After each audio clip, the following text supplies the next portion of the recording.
What's going on YouTube? Week 11 of the college football season. Watched the TV yesterday and realized that there were games on a Tuesday. That is my bad for not looking and checking on that, but now I know. Alright, so we'll get into week 11 predictions. We'll go for Thursday's games, because I don't think anyone's going to see this by the time tonight, which is Wednesday, comes around, because there's Wednesday games. So let's start Thursday, we'll go right into Saturday, and that'll be it for week 11 predictions. So we'll start at Colorado State at Boise State. Boise State is favored by 14 points. The over-under is 61. My player to watch is Patrick O'Brien. He's 25 for 36 on the year, 337 yards and 3 touchdowns so far. It really comes down to, can Colorado State keep up with Boise's offense? Not too sure health-wise where Boise State is. Remember, they lost their 2 quarterbacks. They lost their starter and they lost their backup. So I'm not sure where they are as far as that's concerned. Colorado State is scoring 25.5 points per game, and Boise State is scoring about 36 points per game. Both defenses have really been kind of lackluster. Colorado State is giving up 31 points per game with 448.5 yards per game. And Boise State's giving up about 31.3 points per game and 420 yards per game.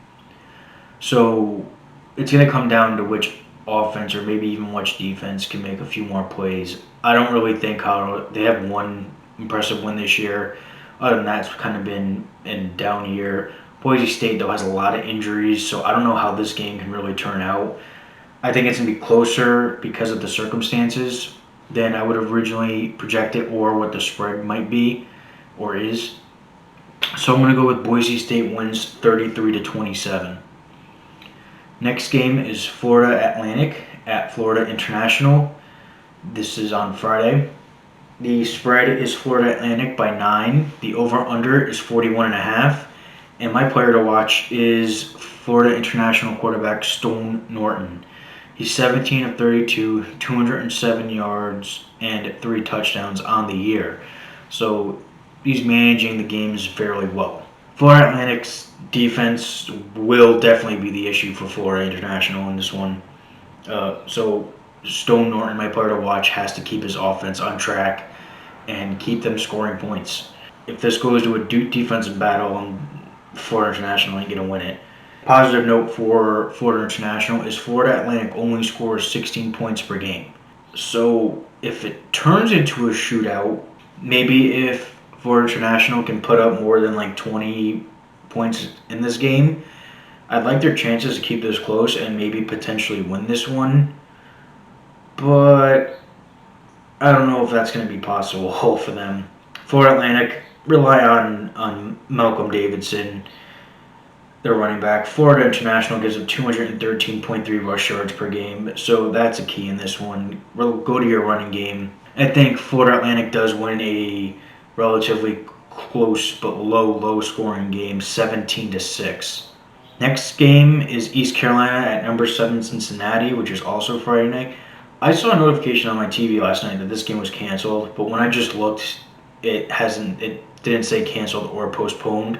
So I'm not too sure what's going on for this game, but I'm going to say it's on. So the spread is a whopping 27.5 in favor of Cincinnati.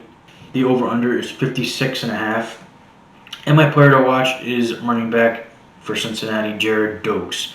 He's got 96 carries, 511 yards, and 7 touchdowns on the year so far.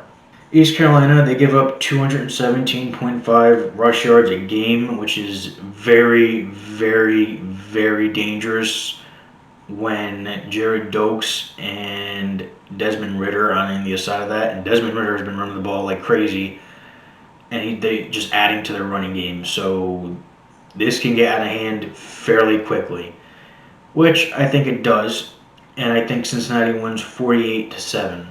Next game is number 15 Coastal Carolina at Troy.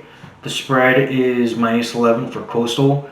Over-under is 55, and my player to watch is Kalen Gear.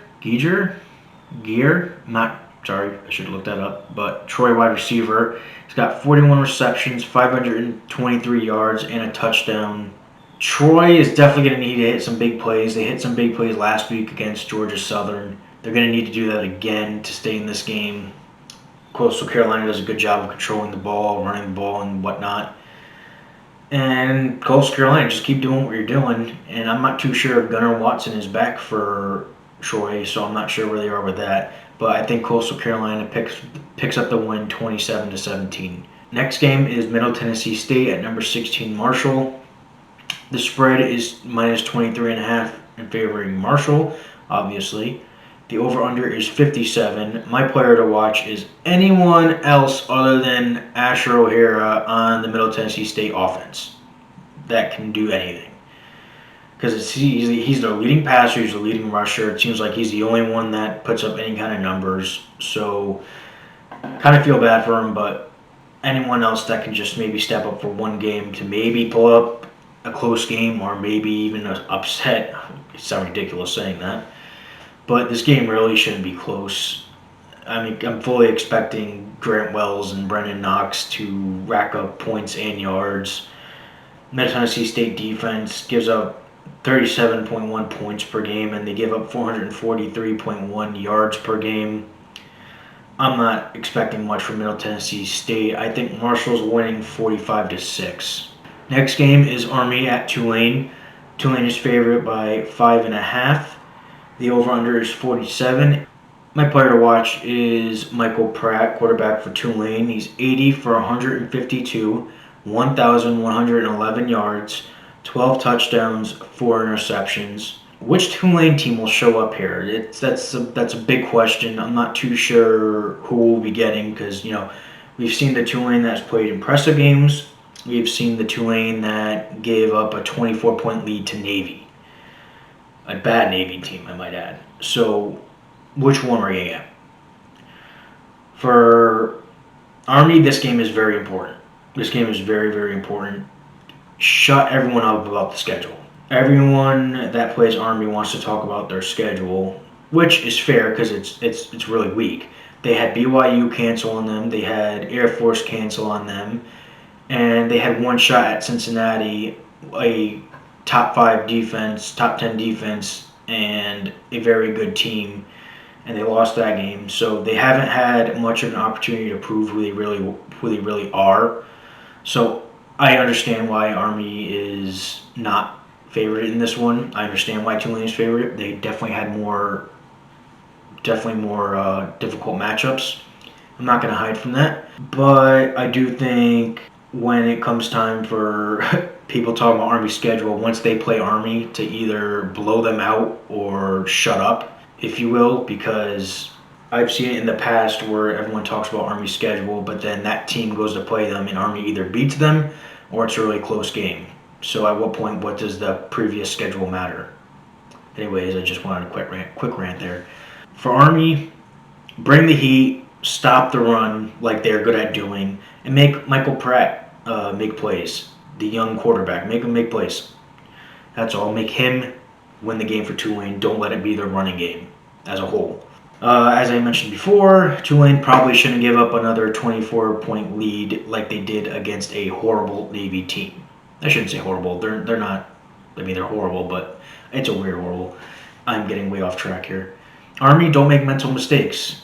In the big game against Cincinnati, you had penalties that were drive killers, dare I say turnovers. For Tulane, make sure your offensive line is prepared for Army's defense that will most likely shut down your run game as much as they can, and they will blitz you from all different types of directions, cornerbacks, safeties, linebackers, whatever the case may be. Just be ready for it. As I said, I can't pick against my team, and I won't. I think Army wins 27-21 in another hard-fought battle between these two. Next game is South Alabama at number 25, Louisiana. The spread is minus 15.5 for Louisiana. The over-under is 54. My player to watch is Carlos Davis, South Alabama running back. He's got 134 carries, 586 yards, and 2 touchdowns on the year.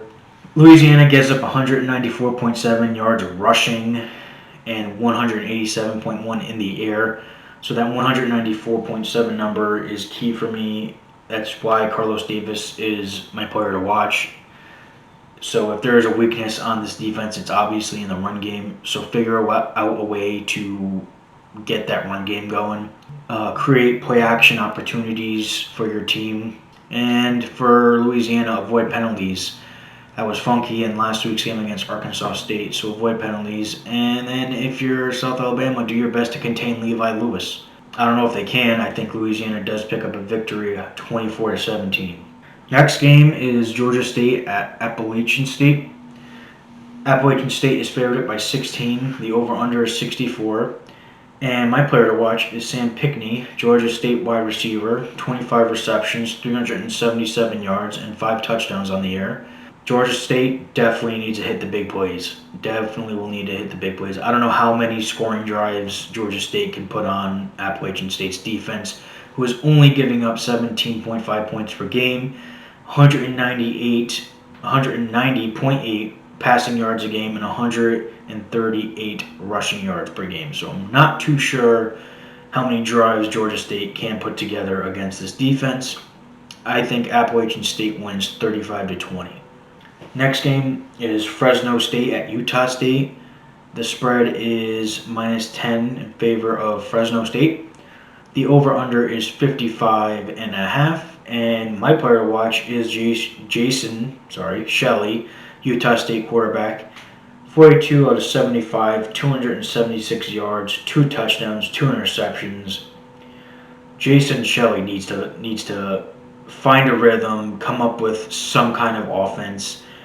They only have 209.3 yards per game and 9.7 points per game as a team. That is not going to win you any games, especially 9.7 points per game. Fresno State, give a nice dose of Ronnie Rivers to them. I'm sure that'll open some things up for you in your pass game. Utah State really hasn't shown me any kind of light on offense, so how am I going to pick them unless this game ends 9-0 or 9-6, 9-3 or something like that. But I think Fresno State wins 31-14. The next game would have been UL Monroe at Arkansas State, but it was postponed.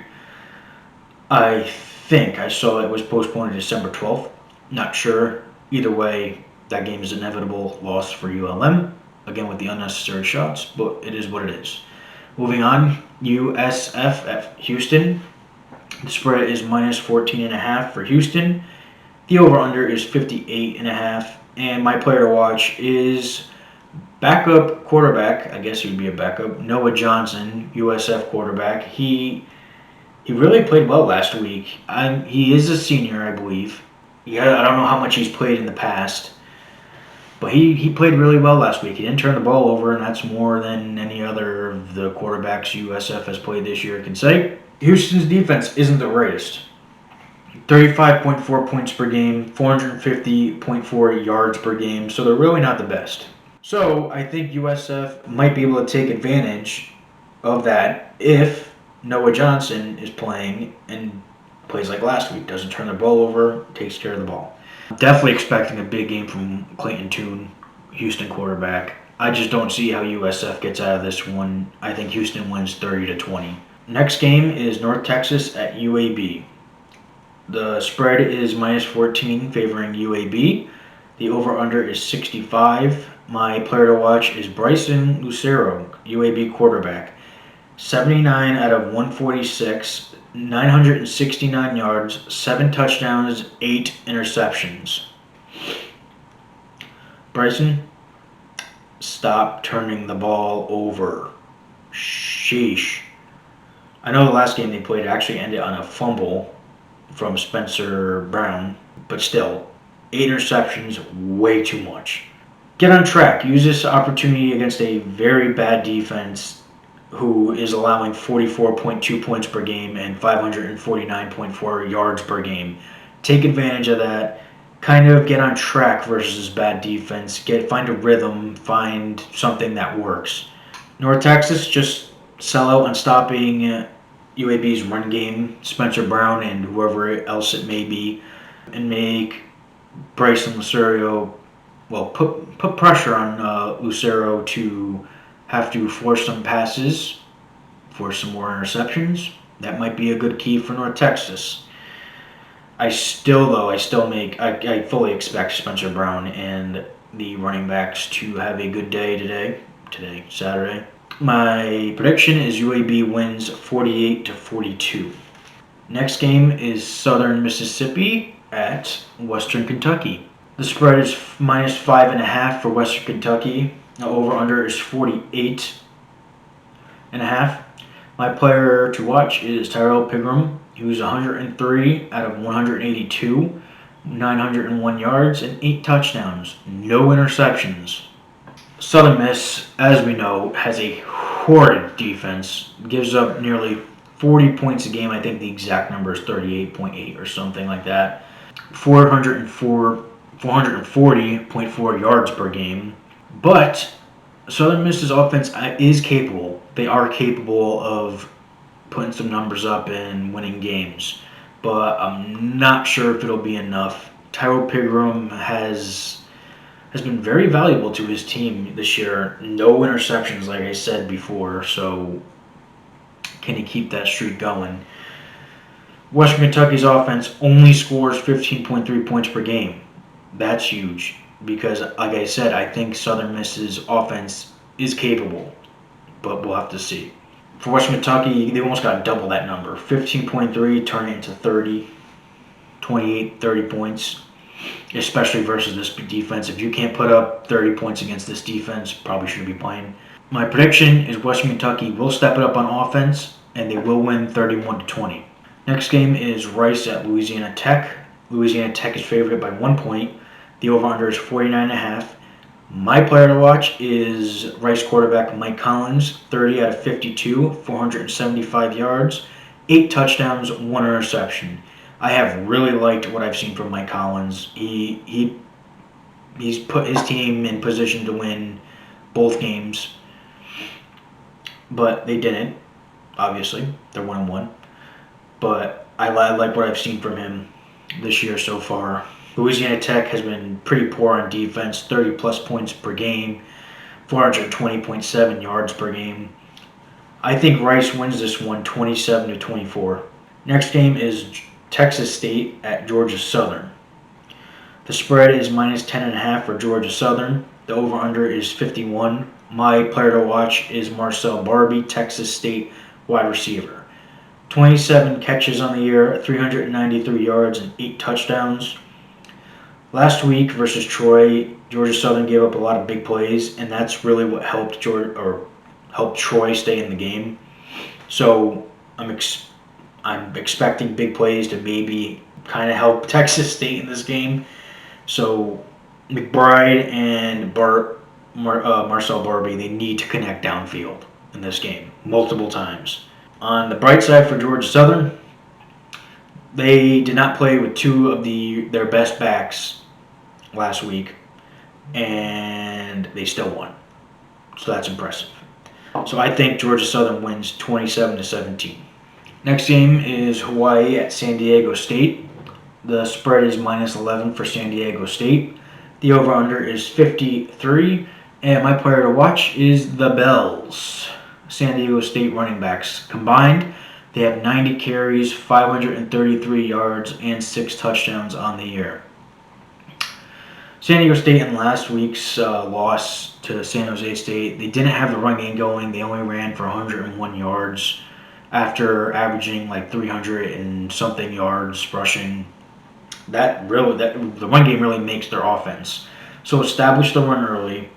If you're Hawaii, focus on stopping the run. Look at whatever San Jose State did and try to put it into your game, because it worked for San Jose State because they won with a backup quarterback, I might add. Also, focus on not turning the ball if you're Hawaii. Siobhan Cordero, I expected him to have a big game last week. He did. He still turned the ball over twice. Work on not turning the ball over, and Hawaii might have a very good chance of winning this one. I think Hawaii covers the spread, but it's not going to be enough. I think San Diego State gets their running game going again, and they win 28-20. Next game is Nevada at New Mexico. The spread is minus 17.5 for Nevada. The over/under is 63, and my player to watch is Nevada quarterback Carson Strong. He's 96 of 131, 1,181 yards, 9 touchdowns on the season so far. And New Mexico gives up 445.5 passing yards a game, which means I do not like their chances when Carson Strong and Romeo Dubs, whatever, is standing on the opposite sideline. I think Nevada wins this one big, 41-17. Next game is number 19 SMU at Tulsa. The spread is 2.5 favoring Tulsa. The over/under is 64. My player to watch is Zaven Collins, Tulsa linebacker. He has 28 total tackles. I believe 21 of those are solo tackles, 3 sacks, 2 pass defenses, 2 interceptions, and 2 forced fumbles on the year. So, in my opinion, Zaven has to make it very hard for Shane and Ulysses Bentley to get things rolling on their offense, which puts up a lot of yards and points. Perhaps add to a sack total. That would be very, very good for Tulsa, I'll tell you that much, if he can get to Shane Buechele a few times. Tulsa's best shot is turning this into a defensive battle, but we won't shy away that they did beat UCF earlier in the season in a shootout, and we know how good that UCF offense is, and we'll talk about it in their game, how good they are. My prediction is Tulsa will get the win, 28-23. And last 2 games is right here. Temple at UCF. UCF is favored by minus 24. The over/under is 75.5. And my player to watch, of course, is Dylan Gabriel, who has been ungodly good this year. He's 167 out of 261, 2,506 yards, 21 touchdowns, and 2 interceptions.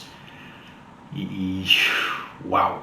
UCF's offense as a whole, they put up 45 points per game, 652.5 yards per game. 0% chance Temple stays in this game. 0% chance, especially with the defense that gives up 38.8 points per game and 433 yards per game. Not a chance. UCF, I think Temple will put up some points, but ultimately I think UCF gets the win 55-17. Last and final game of Week 11 is UNLV at San Jose State. San Jose State is favored by 15.5. The over/under is 59. My player to watch is Max Gilliam, UNLV quarterback. He's 55 of 92, 472 yards, 4 touchdowns, 2 interceptions. So he hasn't played ridiculously bad this year so far. But UNLV's offense, they do need to kick it up a notch or two. They're only scoring 17.3 points per game. 17 points I don't think will be enough. It's probably not going to be enough, 17 points. San Jose State, they're turning out to be a very good football team. Shockingly, also on the defensive side, but as well as the offensive side. So I think San Jose State does get the win 38-13. And that will do it for Week 11 predictions. We'll see what happens. There's potential for a few good games. There's potential for a few bad games. Like my video, like my other videos, even though they're already past weeks. Subscribe to my channel. Tell your friends.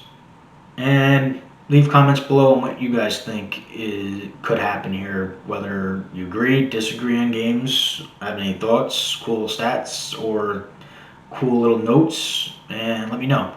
And I'll see you Sunday for the recap.